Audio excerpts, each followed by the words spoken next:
भारत में तिलचट्टे पार्टी के विरोध प्रदर्शनों का एक सशक्त उदाहरण है, और यह अरब स्प्रिंग नहीं है।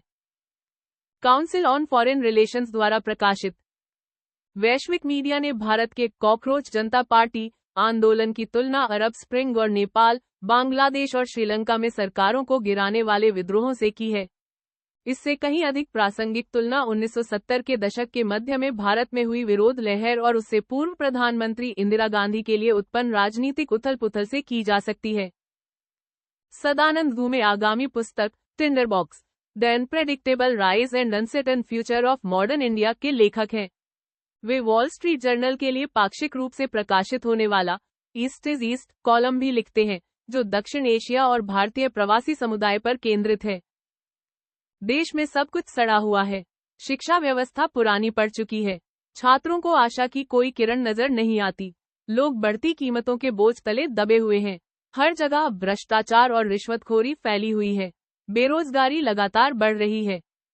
भारत में हाल ही में हुए जेन ज़ेड विरोध प्रदर्शनों पर नजर रखने वाले किसी भी व्यक्ति को, जिनका नेतृत्व तिलचट्टा जनता पार्टी सीजेपी ने किया था, शायद यह लग सकता है कि ये शब्द पिछले सप्ताह दिल्ली में हुए एक प्रदर्शन में बोले गए थे, लेकिन वास्तव में ये 50 साल पुराने हैं।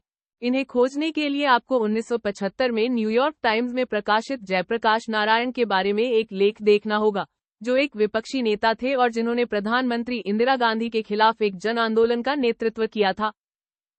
हाल के हफ्तों में वैश्विक मीडिया ने भारत में हो रहे विरोध प्रदर्शनों की तुलना 2011 के अरब स्प्रिंग या दक्षिण एशिया में हुए हालिया विरोध प्रदर्शनों से करने वाली खबरों की बाढ़ ला दी है, जिनके कारण नेपाल, बांग्लादेश और श्रीलंका में सरकारें गिर गईं। ये तुलनाएं सरासर अतिरंजित हैं। यदि आप भारत के इस छोटे से आंदोलन को समझना चाहते हैं, तो सबसे अच्छी तुलना बांग्लादेश या मिस्र से नहीं, बल्कि भारत के अपने अतीत से है। नारायण ने पश्चिमी शहर पूना, अब पुणे, के बाहर भाषण दिया था। उस समय गांधी जी के शासन के प्रति असंतोष बढ़ता जा रहा था। 1974 में बेरोजगारी, भ्रष्टाचार और बढ़ती कीमतों से परेशान छात्रों ने बड़े पैमाने पर विरोध प्रदर्शन किए, जिसके परिणामस्वरूप पुलिस की गोलीबारी में कई लोगों की जान चली गई।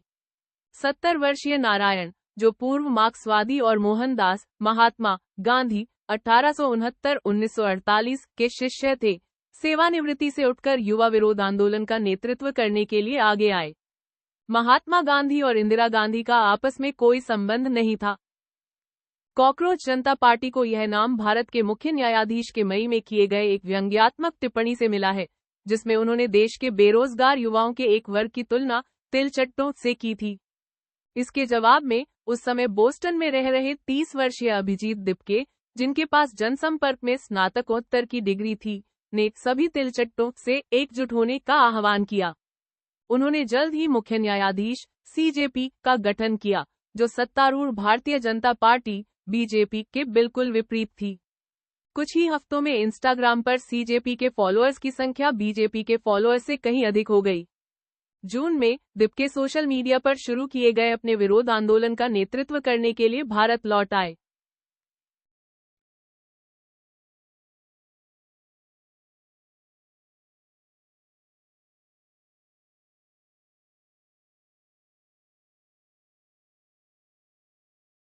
न्यायिक परिषद ने भारत के युवाओं में व्याप्त गहरे असंतोष को उजागर किया है।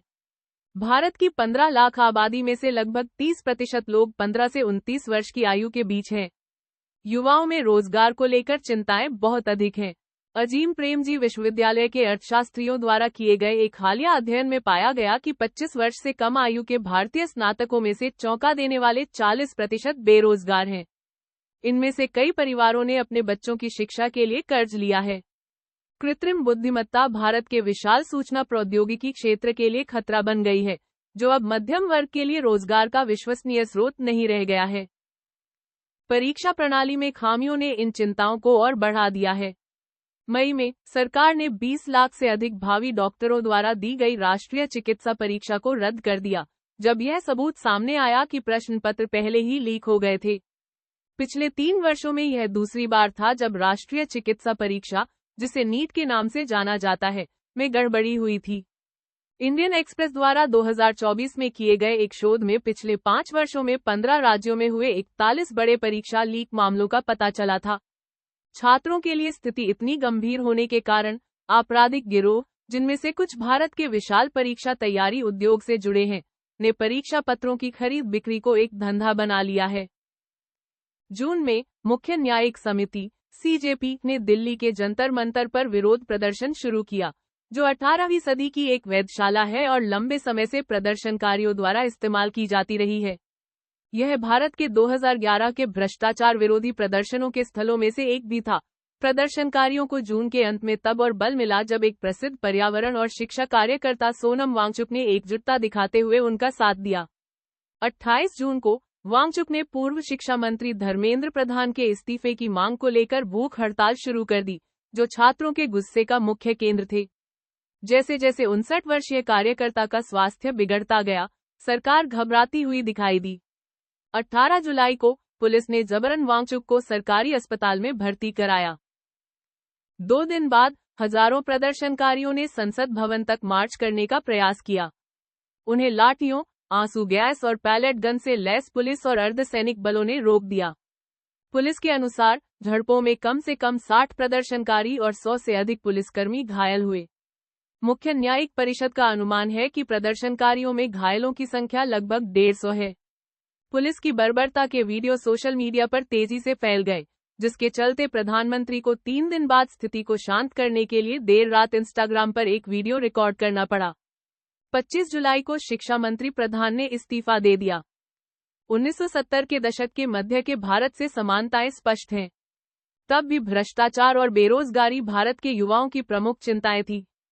तब भी भारत में एक ऐसे दीर्घकालिक प्रधानमंत्री का शासन था जिन्होंने पार्टी के भीतर के प्रतिद्वंद्वियों को परास्त कर विपक्षी दलों को कमजोर कर दिया था। तब भी आलोचकों ने प्रधानमंत्री पर व्यक्ति पूजा को बढ़ावा देने, लोकतांत्रिक संस्थाओं को नष्ट करने और मीडिया को अपने नियंत्रण में लेने का आरोप लगाया था। तब भी सत्ताधारी दल के समर्थक हर मामले में विदेशी साजिश की आशंका रखते थे। बाहरी वातावरण में भी समानताएं थी। 1973 के ओपेक तेल संकट ने भारत की ऊर्जा आयात पर निर्भर अर्थव्यवस्था को ठीक उसी तरह नुकसान पहुंचाया जैसे ईरान युद्ध आज कर रहा है। भारत के 1974-1975 के विरोध आंदोलन के परिणामस्वरूप इंदिरा गांधी को जून 1975 में लोकतंत्र को निलंबित करना पड़ा और आपातकाल की घोषणा करनी पड़ी। 21 महीने बाद जब उन्होंने चुनाव कराए तो मतदाताओं ने उन्हें सत्ता से बेदखल कर दिया, जो भारतीय राजनीतिक इतिहास में एक महत्वपूर्ण मोड़ था। भारतीय प्रधानमंत्री नरेंद्र मोदी, जिनका गृह राज्य गुजरात 1974 के विरोध प्रदर्शनों का जन्मस्थान था और जिन्होंने गांधी के आपातकाल का विरोध करने वाले एक हिंदू राष्ट्रवादी कार्यकर्ता के रूप में अपने राजनीतिक करियर की शुरुआत की, इस मिसाल से भली भांति परिचित हैं।